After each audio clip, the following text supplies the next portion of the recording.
might be having a little technical difficulty. I see live online, but just a second, guys.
Okay, so let's begin. Our panel discussion now. I think we've given a bit of time for everyone to join the on Facebook and on Zoom. So good evening, everyone, and welcome to joining us on live and on Facebook. My name is Daniel Lachance. I'm here with my colleagues Natalie Tate and Sam Agnello from the Ottawa Young Black Professionals.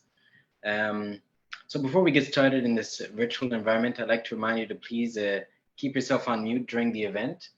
Should you have any questions or comments, you can feel free to put in the chat because we do want to hear. We do want to hear from you and know your questions, and so we can address those. It's also important that you know that we are recording this event, which will be made available on our Facebook page afterwards. People can watch it again, and if you're in the Zoom, just so that you know. We're very excited to start this conversation tonight on unity in the Black community. So we're looking to highlight three main areas of discussion. First of all, is unity among the Black community a necessary companion to Black liberation? And if so, what does unity look like in practice? And if not, what is the alternatives to unity in forging a more equitable future for the Black communities? Second of all, what challenges persist in either situation? And third, and most importantly, what actions can we take as Black professionals to support this work going forward, this work of unity?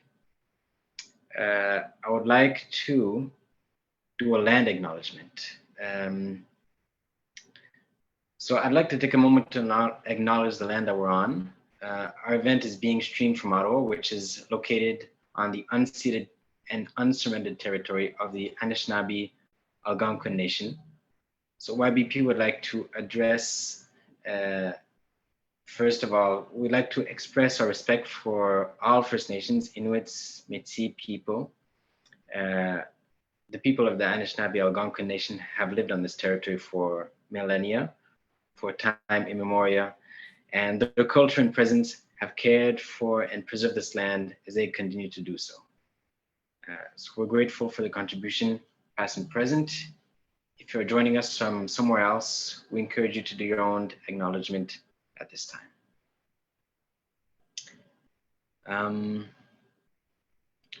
So we're also at the tail end of the United Nations Decade for People of African Descent. This decade, it ends in 2024. It's a unique platform that emphasizes the important contributions made by people of African descent to every society and promotes concrete measures to stop discrimination and promote their full inclusion.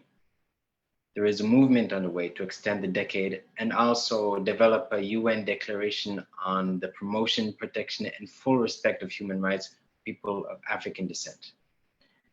So for more information, we're going to post a few links in the chat. One of my colleagues will get to that.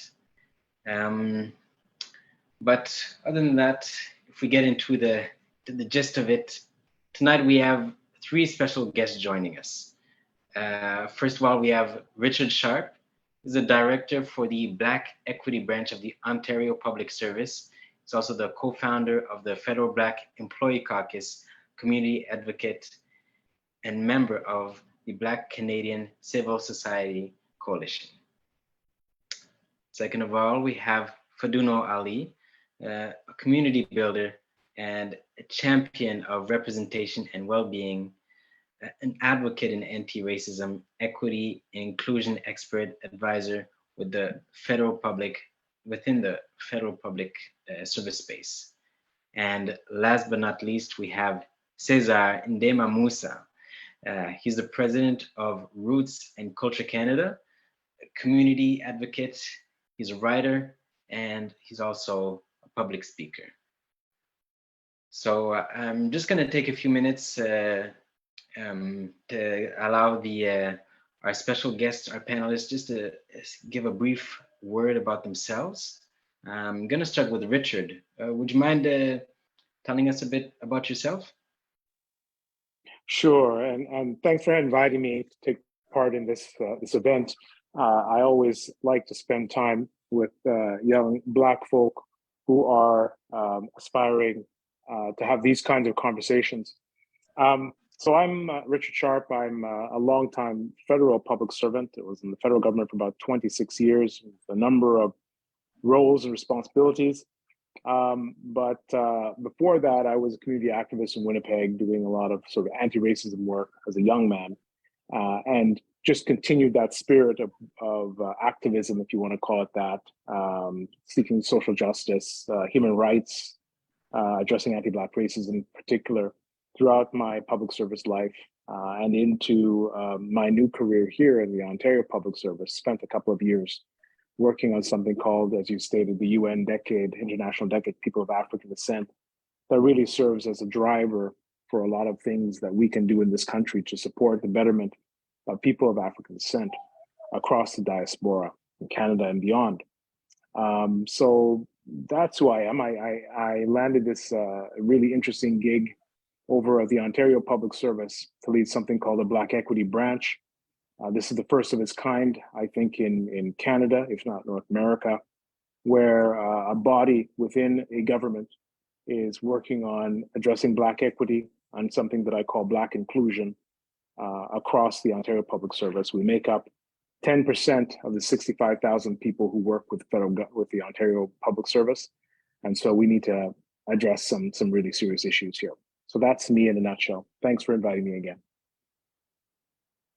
Pleasure, and thanks for being with us. Faduno Ali, would you be able to share a word about you and what you do? Absolutely. Thank you so much for having me here. I think this is important. What you do is really important for the community and for the young professionals who are going to take our place pretty soon in leading this game. I have been with the public service, specifically with D&D, for 15 years now. I was pretty late in the game. I think in the equity world, I don't have the background to say, for example, like Richard Sharp or whatnot. I was pretty late in the game, but I'm a mother. As a Black Muslim woman, going through the challenges, the reality that we live in day to day has, proven to me that this is it. This is where we need to make a difference, if not for us, then for our children. But I'm heavily into the community. I do a lot of work with youth and young professionals as well, and just trying to teach them about equity, about their rights, how to advocate, how to communicate, how to, just so that they are well equipped and that they have the right resources. So I'm a little bit, I have 1 foot in the public service and 1 foot in the community, as it should be, right? So that we are covering all the bases to have a brighter future. But that, in a nutshell, that's me. And I'm super happy to be here to contribute to this conversation. Thank you. Yes, we're glad to have you. Thank you for that introduction. César, may I ask you to do the same? Thank you very much, Daniel. Merci beaucoup. And thank you to the Ottawa Young Black Professionals to have me, and also my co-panelists who are brothers and sisters in the cause. I mean, beyond being president of North-South Development Roots and Culture Canada, a Pan-Africanist community organization, I am the Eastern Ontario Regional Director of Equity, Diversity, and Inclusivity in Child Welfare, and a human rights, human trafficking, and EDI consultant to different institutions, including government departments. So I really deal directly with power relations in terms of institutions. And as such, when we are here talking about unity in the Black community, one of the things that we must absolutely understand, and I don't want to say too much as we're going to have the panel itself, but one of the important things that we must understand is very much at the end of the day, you know, we can denounce racism, but we can also have these conversations. But ultimately, if we don't have unity, if we don't come together, if we don't support one another, you know, if we don't get past Eurocentric lenses of looking and judging one another, it becomes fruitless efforts. And as such, when we are here, and when you're asking us to present ourselves, but it's really not so much about me, César, or even the panel. It's about our people, whether they are here in Ottawa, Canada, or they are in West Papua or Vanuatu, or whichever exotic name, and I'm saying exotic in terms of Eurocentric language, one person can think there's a Black person. So honestly, thank you for having me and to be part of this conversation.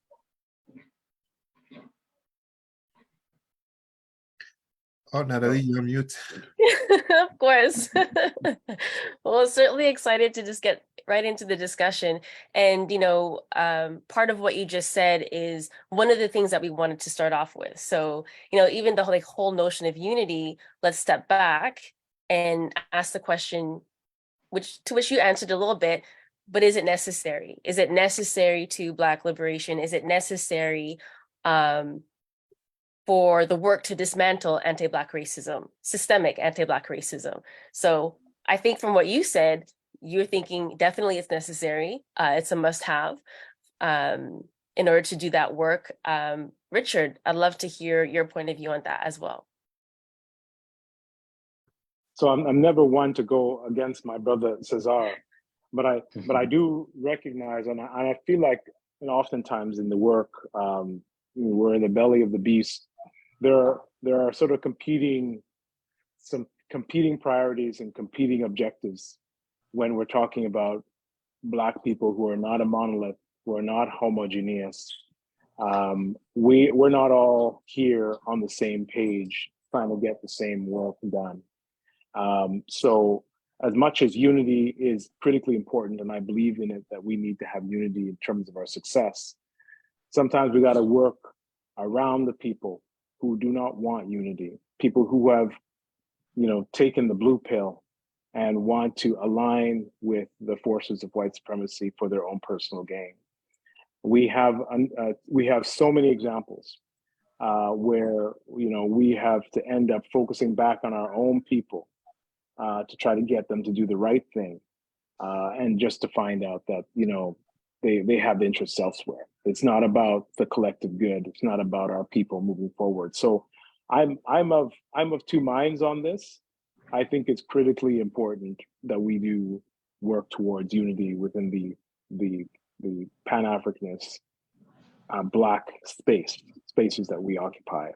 But there's a reality of working in a society that centers whiteness, and where many of our people still have that enslaved mentality, that we're not able necessarily to bring those folks on side. So what I'd like to talk about today is how we work with the people that we are able to bring on side. Finding the people who are of like minds, who are down for the cause for the right reasons, how to identify those people, and how to work around the people that are going to throw monkey wrenches in your way. So that's how I would start things off. It's like, yeah, in a perfect world and in perfect conditions, I would like to have unity, but our people are not there yet, especially not here in this continent, this country, in this time. So we got to find the people who are and work with them to achieve the objectives that will help to better our people in the long run. Thank you. It's an interesting dichotomy, like the two different views already. Faduno, I'd love to hear your sense of that question. I want to build on what Richard just said. First of all, we're all on the same page. Unity to me is that collective effort, right? It's critical, it's vital, we need it. Because I think, because we're getting some attention, right? Because, I feel that a lot of our people are, the carrot is being dangled in front of us, right? And I think that's what's creating the division. The challenges are there. Richard, I just want to say, I fully understand your motion to work with those that are ready, those that understand, those that don't want to take the crumbs, but want the full bread for everyone. But I think there's a lack of there's a misunderstanding. There's people are just scared.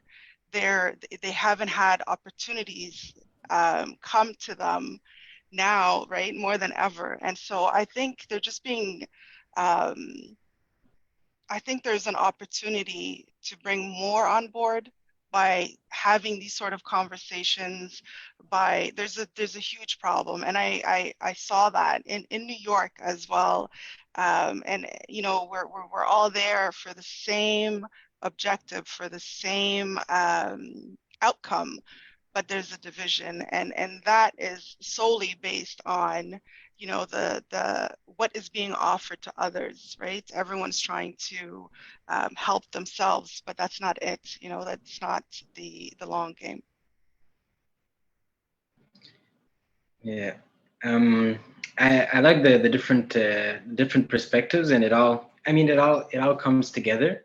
Just different how can I say, different things to take into consideration around that question. So it brings me to this next question, which is really about as Richard, you were saying, the monolith. We are not a monolith. So considering the such great diversity of the people of African descent, the Black community, considering that diversity, is unity even possible? I'm going to start with Cesar on this one. It's an excellent question. And I was going to actually answer the previous one. In order to answer this one, look, Black people are human beings first. We are not we're not coming from a different species or different planet just because we are the first humans on this planet, as confirmed by science. But I go by the words of some of our heroes, notably behind me, as Brother Malcolm X said, the Black man and Black woman cannot be respected until Africa is respected, and Africa cannot be respected until the Black men and Black women are respected. What that basically means is that we have to recognize that despite the divisions, and by divisions, Black people are actually the most divided people in the world. We are divided from foreign ideologies such as religions that are non-African to ourselves having internalized white supremacist logics such as colorism, which is a result of racism. And then, of course, the very process of integration, as our hero, Brother Martin Luther King said, fearing that he brought his people into a house in fire, the traps of integration, making some feel that they have reached the promised land of white acceptance, and as such, turn their backs on the community. I mean, notice how so many rappers become famous, rapping against the evil white cops, the evil white people, the evil this and that. And once they get rich and famous, where do they move? Into the white neighborhood. They're not uplifting the hood. They're not investing into the hood. So yes, the diversity is there, but we have to come together. In coming together, and this is where I do agree with Brother Richard, because as Sister Harriet Tubman said, I could have saved 1,000 or more, but we also have to accept that some of our people neither are not ready or will never embark on. But we have to look at the bigger picture, and by bigger picture, I'm speaking notably for those who are vulnerable, those who are sincerely ignorant. It's not so much that they're resistant, they're sincerely ignorant, and as such, kind of as one of my favorite quotes from Malcolm X, be careful of judging those who are basically not where you are today, because there was a time when you were not where you are today. We have to always remember that Black people, and this is something I always talk about when I'm giving conferences, when I'm giving trainings, Black people do not live with white people. And when I say white, I'm talking Europeans, Jewish, white Arabs, and Aryans. Black people don't live with white people. Black people on the four corners of the world survive, are in a permanent survival status in a world of white supremacy, where the first differential and the first aspect of the victimization is nothing more and nothing less than the skin color. As such, this is what an understanding, an ideological understanding of such, a socialization of such in terms of Black consciousness in Black families, where we are Black before any religion, before any so-called passport, before any so-called political ideology, aka factors, and even as I'm born in Africa, where we are Black before any aspect of ethnicity. This is what we have to do. This is part of that liberation, that Pan-Africanism. And I must remind people of this. We are in 2023. All statistics project that by the end of this century, Africans, I did not say Black people even, Africans will be 1/3 of the human population, which is estimated to reach 11 billion. 4 billion at least will be African, the vast majority dark-skinned Black Africans. Add the Caribbeans, add Brazil, add Blacks in the US, from Canada to Brazil, add Blacks in India, those will come out and say, I'm Black. Add Blacks in Asia. If we don't come together in terms of unity, we are contributing, we are complicit in further division and in the continuation of the oppression of our race. Okay, that was a word. So unity is a must. We can't get past that. Unity has to happen. So, and we're a diverse people, with all our intersections and everything else that's going on with that. So how do we achieve unity then? Like, what is a practical lens to unity for Black people? How do we do that? How do we go about doing that? Richard, you put something in place together just now when you said that we need to work with those people who are ready. So I'm going to bring that back to you to elaborate on that a little bit more.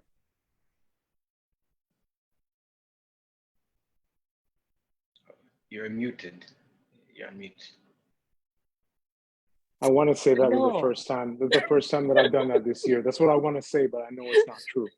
I was saying that I totally agree with Cesar on his points, and also with Faduno, that we must as people of African descent, as melanated, dark-skinned people who are originated from the continent get together. We need to get our act together quick, right? The stat at the end of the century, I had a stat of in 30 years, we will make up 25% of this planet. Right now, it's 10. Right, so the numbers of dark-skinned people are growing exponentially, and I'm sure that's terrifying some. But the reality is that a lot of our people, a majority of our people, like I said, are not sort of mentally there yet.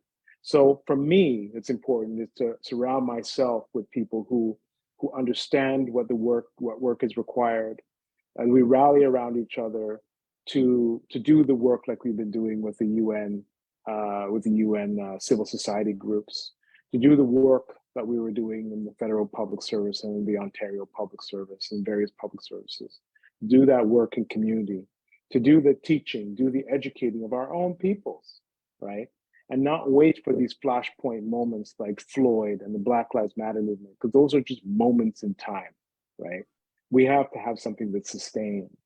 And I think the way to do that is just through the sustained work with the people who have like minds, trying to educate and support people who are sort of in the middle. A lot of the folks who are not with us, and I'm notwithstanding, class, education level, or anything like that, a lot of the people will follow where the momentum is going.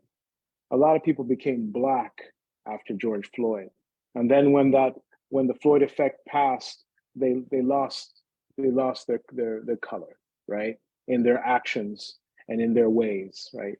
So I know for a fact that when we have enough people, critical mass of people moving towards a particular goal, and it's the right goal, it's a righteous goal, and we are able to do so around, for me, it's always been around issues that are specific to our communities, regardless of class, religion, gender, right? The schooling stuff, the policing stuff, police brutality, expulsions. We're moving into a space where healthcare is an issue. I came to Ontario to go visit with a family member. I will call him a family member who was diagnosed with cancer late. They gave him laxatives because they thought he was constipated and kept sending him. He kept coming back, and his stomach was getting distended. They said, you just need a laxative. They didn't take the time to investigate properly that he had cancer. And that contributed to the fact that he is terminal because they waited so long, right? He did not get the care that he needed, I think, and we all think, because he's a Black man that looks like, a brother from, a brother from the community, right? So that's our next stage. Like maybe that's what the rallying cry is for us around healthcare and the lack of health equity for Blacks, right? So for me, it's always around particular issues to mobilize people, but it's mobilizing particular people within the community. I'm not going to go to the social conservatives that are going to pray to white gods in their churches to try to turn them, because they're already on their path, right, to their own salvation. Whether or not they get there when they get pulled over by the cops, we'll see, right? But from my perspective, it's around bringing together people of like mind and similar vision, rallying around issues that matter to us collectively, regardless of our backgrounds, right? Because it's not possible to bring everybody on side. It's just not possible. As Cesar was saying, some people can be saved. So what I'm hearing is, bringing together people of like mind, but I think the key point that you're making is around a vision. Like you need to have something that you're working towards that people can rally around and people can join themselves to. So Fedun, I'm going to go to you for the same question, but what I would like to add to it is there something that needs to happen before we can get to unity? Is there like a step before that, something that needs to happen before that? So for example, I recently came across an article by Ivory Toldson, senior, I guess I should say, writing back in 1973, talking about the necessity of unity among Black people, Black communities. And he talked about collective identity, that we need to see ourselves as Black. We need to have, this collective identity before we can move into that unity space. So I'd like to get your thoughts on that. Is there a step before unifying? That's very interesting, because I was going to say, here in this country, we talk about unity. In this country, we have Black people from all over the world, right? I mean, it's not like I'm in Djibouti, I'm in my country, or you're in the Caribbean, or when we come here, not only do we have the diversity is so much, right? That, uniting based on our color, our skin color, is just one layer. There are so many other layers. I think that's what needs to happen before we unite based on our color, right? There's a lot, and based on where everybody is from, or whatever it is that they're running away from, or whatever challenges they've had, different kinds of oppression, and whatnot. It's deeply rooted. I think this is deeper than just saying collectively. Although we have the same skin color, we should all come together and fight for the same reasons. I would ask, what unity means to everyone. It means something different to everyone, right? Especially in today's day and age, where I find a lot of people are not educating themselves, right? They're not engaged in any sort of dialogue. There's a lot of silos. There's too many silos in terms of communities. And every community within the Black communities has their own priorities, their own challenges, and so I think there's just a miscommunication of some sort, or if we could broaden that and educate, what we mean by this, and how does it look like if we don't stick together, versus how it would be if we were collectively pushing the dial forward. I from my point of view, I really think this is deeper, based on those factors, because if you speak to different communities, you would hear something different from everyone. And although we're all crying about the same issues, and we are being, to the white community, we are seen as one, right? Therefore, we are treated as one, but within our community, we don't see that, right?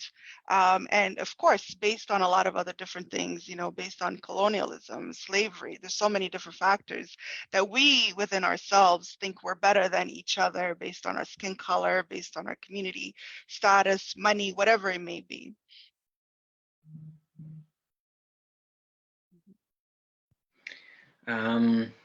Okay, yes, I like that, and I think it's very true that there is so many factors that we could or that we do see that to separate us from each other, and I think it's easy for many people to slip into seeing the differences between us rather than the similarities, no matter how similar, even within people from the same country, from almost the same city, can still see the differences between each other and see that as a kind of a reason to not work in unity. So I would like to ask my next question, which is, like, if we're looking into the future, if we're looking at different scenarios in a world with unity and a world where we go without unity, what would the world, or what would the Black community look like if unity isn't achieved? Like, I guess, the kind of like a worst case scenario or like a realistic scenario. I'll start with Cesar. Thank you, Daniel. It's a great question. I hope I'm not too long on this. So symbolism is something members of the Black community love and unfortunately far too often for. In order to answer you, I will give 3 examples from non-Black communities and 3 examples of the Black community in terms of the risk here. There's nothing that brings people together in terms of unifying them than the common threat. The best unifier of England in the 1940s was the potential of Hitler invading, but they were very divided in the politics. Today, you hear all white politicians that always praise Churchill, even though he was racist. What unified most many people? You look at Americans, despite all the divisions, and we see notably today with Orange Man, aka Trump, despite all the divisions, September 11th united America like nothing before since December 7th, 1941, aka Pearl Harbor. I can give many of such examples. When you look in the Black community, 3 examples very quickly. It's interesting how no matter how we agreed, etc., 2008, Barack Obama. On the 4 corners of the world, there was something about seeing someone who looks like us. Sure, some people will say, oh, he's mixed, he's not really Black. No, no, no. There was a common understanding that this is a Black man. But not just a Black man, a Black person. The symbolism of we can get there. We can basically be a world leader at the world stage. Something, 2008, that had not happened in human history since, I gave you the very specific date, the year 526 before our common era. You do the math, that's 2,500 years. Black Panther, Wakanda, the first movie. It's funny how we had all these Black youth, but even adults, to see on screen an image of what Africa could have looked like without slavery, without colonization, without Christianity, without Islam, without etc., foreign ideologies, because it's kind of like an egg. When it breaks from inside, you get life. When it breaks from the outside, you get death. Last but not least, and Brother Richard Sharp talked about it, George Floyd. A moment in symbolism that basically brought so many people together to protest. And when I gave the keynote speech in Ottawa, I'm telling you the truth. The majority of people who were in the protests were not Black, they were white. So then, if we are to be honest, the problem is, what do we do beyond that? What do we do beyond the hype? What do we do beyond the moment? So if unity fails and it doesn't occur, what only ends up happening is that George Floyd just remains a protest until the next sensational death. If our young sister, 17-year-old, did not stay with her phone to record for 9 minutes and a half, George Floyd would have been just another name, and likely we wouldn't even know him. If we don't come together and truly concretely work, such as, for example, the United Nations and talking about 2063, and there are some incompleteness regarding that are addressed at the United Nations, such as including brothers and sisters of the LGBTQ identity, because in Africa, as in the Caribbean, it's mainly religion that prevents them from being included into our Black communities. And as such, our brothers and sisters will have substance abuse issues. Our brothers and sisters will basically have X amount of issues, starting with socioeconomics, because no matter how we'd like to dismiss it, when as Black people, we tend to progress in the hierarchy of white supremacy, we tend to stop looking and caring at our brothers and sisters who are still dealing with the struggle. We want to exit the struggle and wear a mask, like Fanon said. So we don't address it, Wakanda remains just a movie. And if we are to be honest, yes, first Black president of the United States, Obama did bomb Africa. Obama is at the cause with Tony Blair and Nicolas Sarkozy of France and England. There are the cause of why, to this day, 15 years later, Northern Africa, but especially the Sahel region, there's all this terrorism that notably leads to Boko Haram, Al-Shabaab, etc. So The dangers of us not coming together is a repetition, a continuation of all the struggles and trauma that our community go through. Last point and very short. The transatlantic slave trade lasted truthfully from 1443 with the Portuguese and truly ended in 1880 in Brazil. So that's 400, almost 400 and a half years. I'm giving you the stretch dates. The Arab Muslim slave trade started in 639 and technically ended in 1981 when Mauritania made it illegal. That's 14 centuries. Let's be honest here. Those dates mean nothing when you take into consideration, I just gave you 4 centuries Western slave trade, 14 centuries Arab Muslim slave trade. And yet, colonization of Africa by the Europeans, the official length of colonization was only of 1885 to 1960 for the vast majority, only 75 years, and yet look at the consequences still to this day. So yes, we can understand 1400 years, 400 years, only 75 years, a lifetime, and yet look at the ongoing consequences at all aspects in healthcare, in geopolitics, in culture, etc., etc. These are the dangers of us not coming together, not uniting, but not uniting over a moment, not uniting over a decade. What's a decade? I mean, we're in 2023, the decade is over. Yes, renewing it is great, but then we'll be having this conversation in 2023.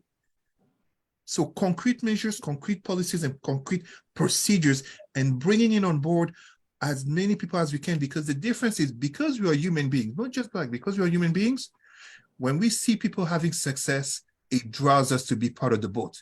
But if we are failing, the vast majority of our Black people will be like, why should I follow, example, me with my traditional hat, why should I follow African spirituality if it's the white man's religion, the Arab man's religion, the Asian man's religion that's giving me food? These are the realities of the conversations we must talk about. Sorry for the length of time I took. No. That was time well spent.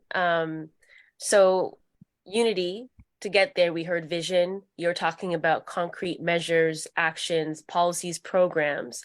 So again, practically speaking, what does that look like? Or maybe who is already doing that we can use that example and expand on and amplify it? Like who's doing that work in community already that we can, or some of the work that you guys are doing, and from your experience, what that has led to in terms of successes. So again, practically speaking, what does unity look like when we're implementing a vision, programs, policies, procedures? Richard, I'll throw that back to you. Okay. And hi, Shay, I see you jump on the call. Nice to see you. I think that unity for us means that we have to have a program that is driven by existential need for our communities. If we don't get together, we will be, as Black people, enslaved again by the neo-colonialists. They're looking at Africa as a new frontier, and we are that cheap labor, even here in the countries of the North. So if we do not get together, somebody's going to program some chatbot to be our boss, and we are not going to receive the fruits of our labors, right? So it needs to be existential. All of the things that I had mentioned before in terms of rallying points, Floyd, the decade, those are rallying, organizing tools and instruments, if I want to call it. I hate to be crass because my brother Floyd gave up his life and became a movement for a minute, but they were organizing instruments that we oftentimes need to bring people together. But we need like the plan, right? We need to do what we are doing right now as civil society groups, myself, Cesar, and others, who are actually putting together policy positions and tabling them not so much with the Canadian government or regional governments, because we've been doing that for decades. But to do so in spaces like the Permanent Forum and other international spaces where other like-minded Black folk are organizing for the same existential need for not only our survival, but to create the conditions for us to be able to thrive, right? So when we do that, and we actually transcend the need for government, because a lot of this work is about leadership that always must come from us. Our destiny resides in us. So when we organize ourselves in Canada and we connect with those in Brazil and we connect with those across the African diaspora around a couple of things, right? And we are successful, our communities can see that. I see the response of some member states, I will not name any, is to try to piggyback and respond by throwing money at various players, but not really meeting the need, right? So for me, concretely, that means us exercising leadership in policy spaces, program spaces. Exercise the leadership. Once you start doing that and you come up with the ideas, then you can press into political space. You can talk about being part of the political narrative. And like it or not, we have to be part of the political discourse in the West because we built it. It was our labor that built it, and it governs so much of our lives. So even though we're not really in a position where our leaders, including myself, quite frankly, put myself in that same boat, I'm not in a position to be able to exercise the kind of change and influence that will ultimately see the liberation of my people. I will be able to help make some incremental change with what time and energy that I have left. But what we leave behind are blueprints, are frameworks in which how to do this, how to do it effectively, how to do it in a way that meets the particular needs of the community so people can see this is what real leadership looks like in the Black space. We've got the history that Cesar talks about. We have the lived experience that Faduno is talking about. And we've mushed that together with sort of, metrics and be clear in what our vision and our outcomes are. And we talk about it in terms of, this is talking about the future of our people. If we're able to get enough people around various tables, and again, I'm not necessarily looking at the usual suspects here in Canada, because there are a lot of people that got paid, got bought off already, within our communities. I'm looking at people who are really hungry for change. And you can see it in how they speak to white power, how they engage themselves, how they organize themselves in a selfless way, in a way that is intended to achieve the kind of results that will help us advance ourselves. So it's really there's a multitude of different ways in which to get there. There's no real blueprint for it, although I think we come up with, like I said, some frameworks that work here and there in various settings. But it's really about, focusing the attention of those who you can bring on side and those who are influenced by the desire to change their condition to be part of that program. So, I guess I don't know if I can say it any different than that. It's really it has to be a generational project, right? It's not a one-off. It's not a moments in time. The moments in time needs to continue to lead up and build up to something that hopefully, ends with liberation, mental, spiritual, liberation from the bonds that are created by what this place has to offer us, which, if you really look at it, isn't really that much other than debt, taxes, and death. So yeah, so that's my thoughts on it. So if I understand you correctly, if I'm hearing you correctly, this is about getting like-minded people together around vision, strategy, building frameworks, measurement, being able to measure impact, your goals, and bringing people around the table, enough people around the table. That is unity, and that should create sustainable generational change year after year to prevent this generational slide that we're currently experiencing? Yes, That and what I'm that we, hearing. yes, and that we That are would be the enough. ones. Well, no, it won't be enough. This is, we're always gonna need more, because this is like, you know, our little 500 years of you know, being colonized, right? We have to, it's gonna be 500 years till we're out of that. But we have to be the ones, we have to see ourselves leading this. We have to be the ones in leadership positions, and we have to show our kids and our relatives and our families and our communities that we can do this. And so some of us are doing that in our own spaces, be it community spaces, international spaces, in government spaces, right? And in an unapologetic way, we have to take those spaces. And we know we're doing the right thing when the system pushes back really hard on us. And but we, and we also need to have our supports with people like minds, people who support us. So yes, all of those things, plus the leadership aspect. And leadership is collective. It's not an isolated, it's not the Messiah.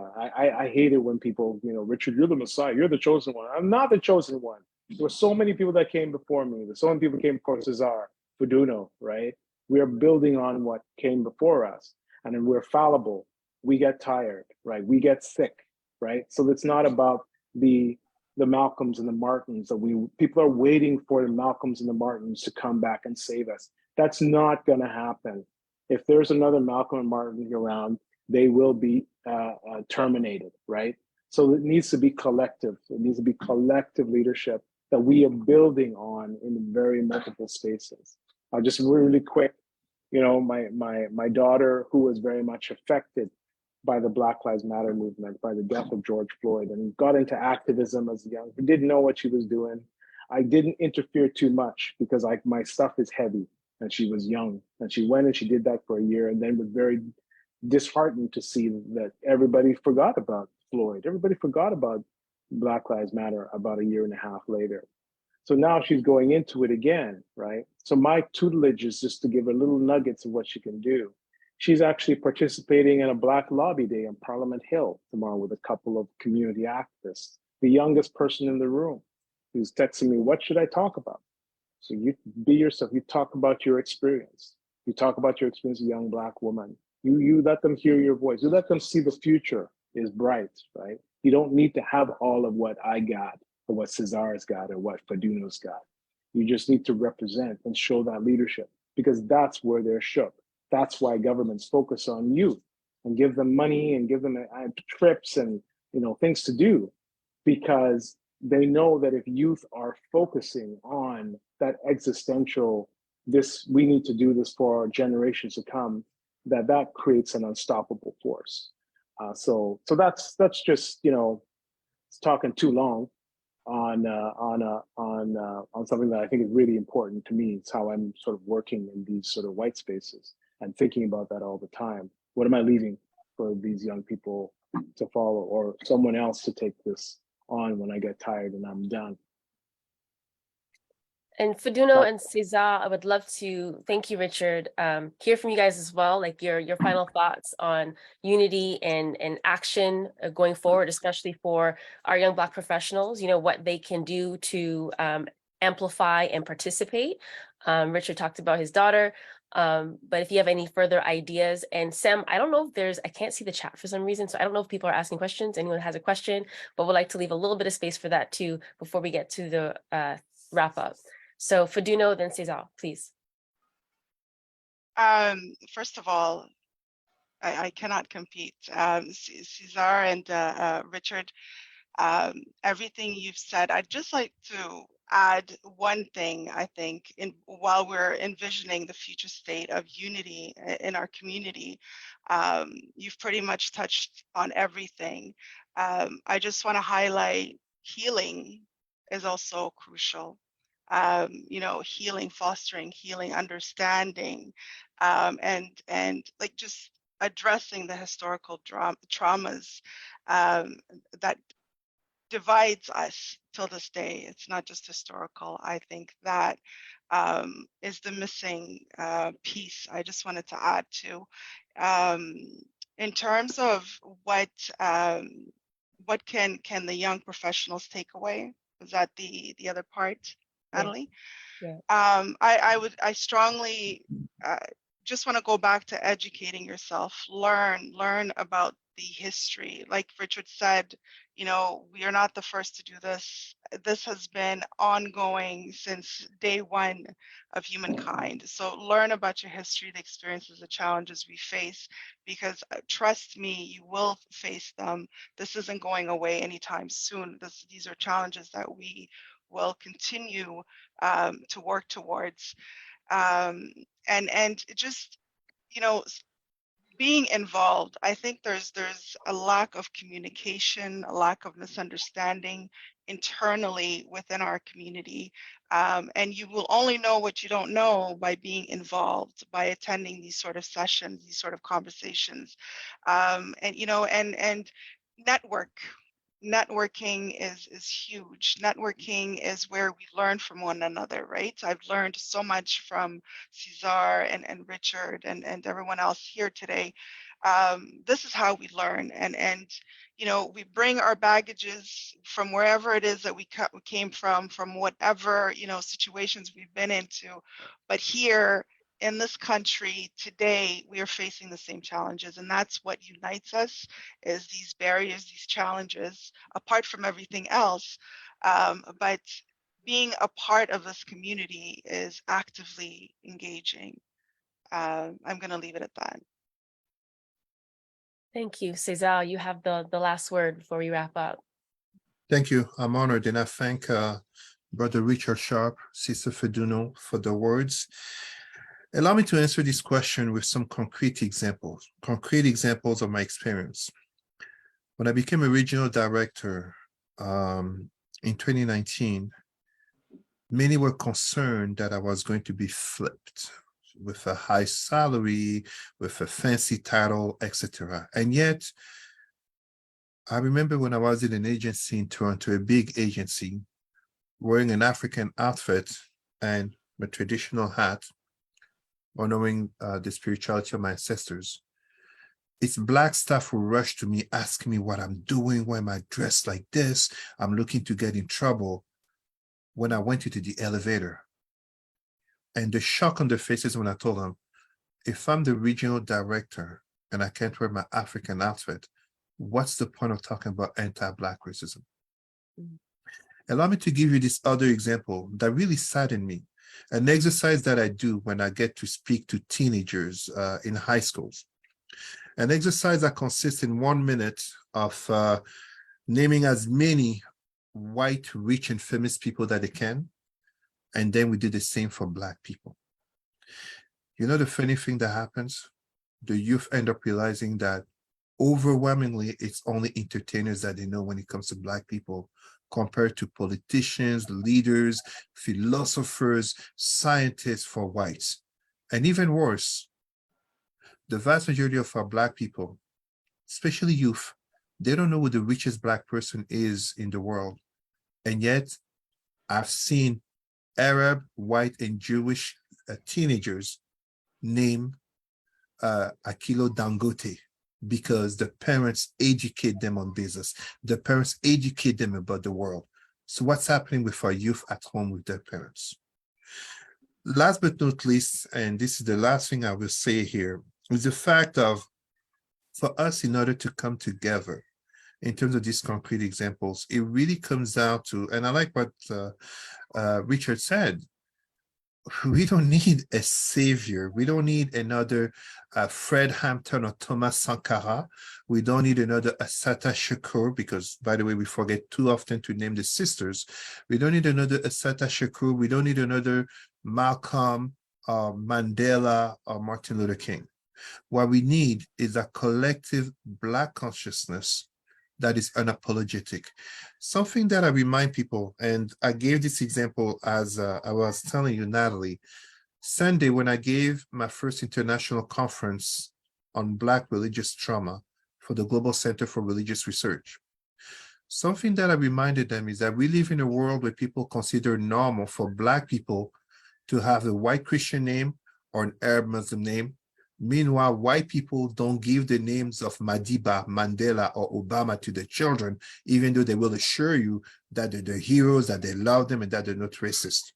When we come to understand the reality of this world in terms of how we are seen and how we see ourselves, so in psychology, it's called the relationship to the mirror, how you see yourself and how others see you.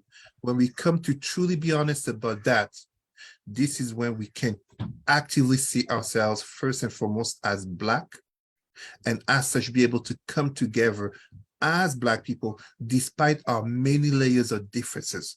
Because as I gave the example on colonization, and it's also true regarding slavery, when those who are white are in Africa, they don't separate themselves in terms of French or Italian, in terms of this part of Italy, this part of France. No, they are a block, a monolith in terms of we are white, those are the Blacks.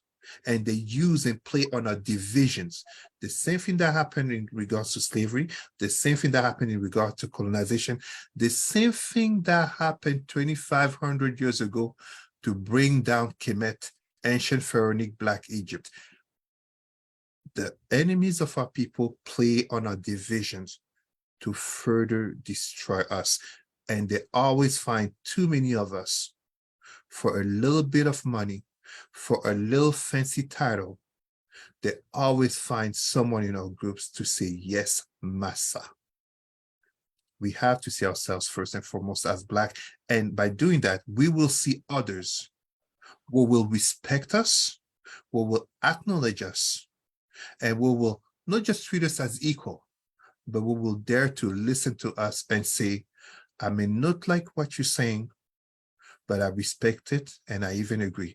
And this is something that some white profs have told me in supporting that I do present to the students.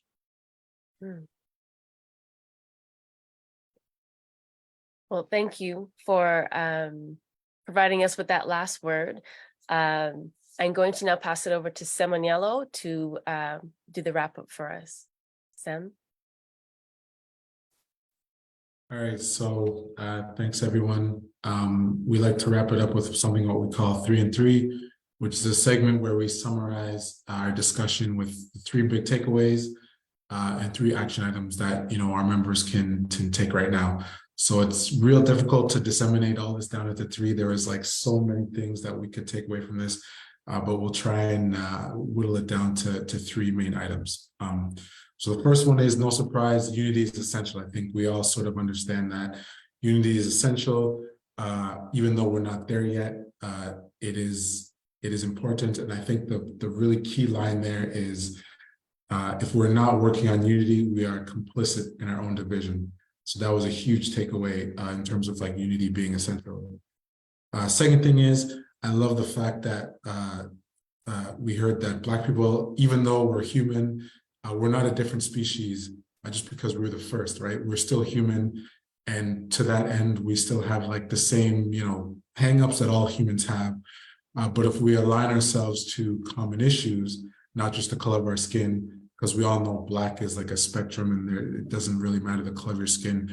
But if we align ourselves to the issues like, our educational issues that we face, we all face issues in education. We all face issues in terms of criminal justice. If we all focus on that, then that is a path towards the unity that we're all seeking. And then lastly, Black people, the powerful piece is that Black people do not live with white people, but we are, and then it was talked about how, generally there are some among us who sort of live within white spaces and, sort of move out of, what is quote unquote a Black space. But even though we don't live with Black people, we essentially survive amongst the environment of white supremacy. And the point there is that we need to focus on the fact that people follow momentum. So it's not so much that people are basically living day to day and people follow momentum. So like we talked about George Floyd, we talked about a lot of different issues that come within the Black community, which sort of ties back to the previous point, but people follow momentum. If we sort of follow the momentum and focus on the momentum and focus on the issues and the path that will move us forward, that is then a path to achieve what, ultimately we're all talking about here is unity. And so that was capturing the 3, again, trying to distill that into 3 action items is super hard, but that's probably the best way to do it. And in terms of 3 action items, because here we like to focus on what can we actually do right now. step one on the ground. So the first thing is exercise leadership. So whatever space you're in, exercise leadership in policy spaces, exercise leadership in political spaces. Like it or not, we have to engage in those spaces because we are in those spaces, and those spaces are dictating what happens to us, even whether we like it or not. So we have to engage in those spaces.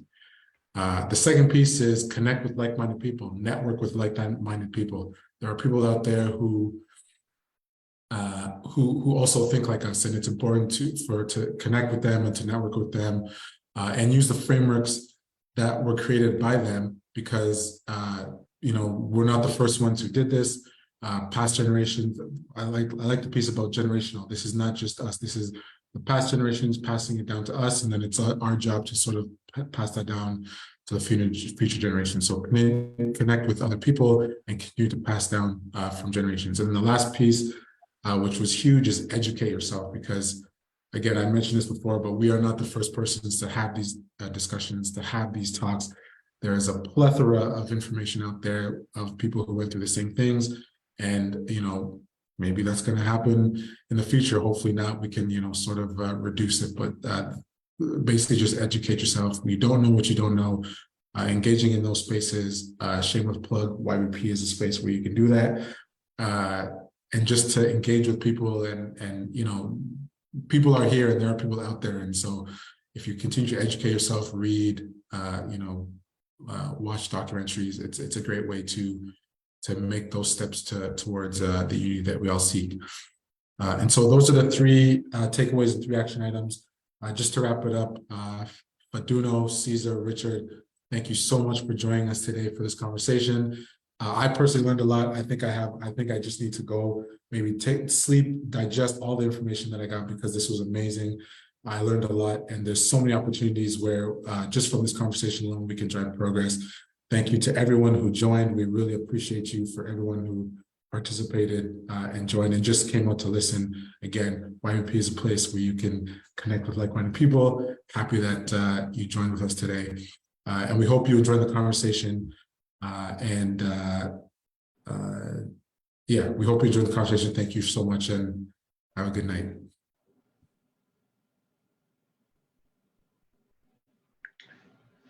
Thank you. Thank you. Thank you, good people. Have a good evening. Have a good evening. Thank you.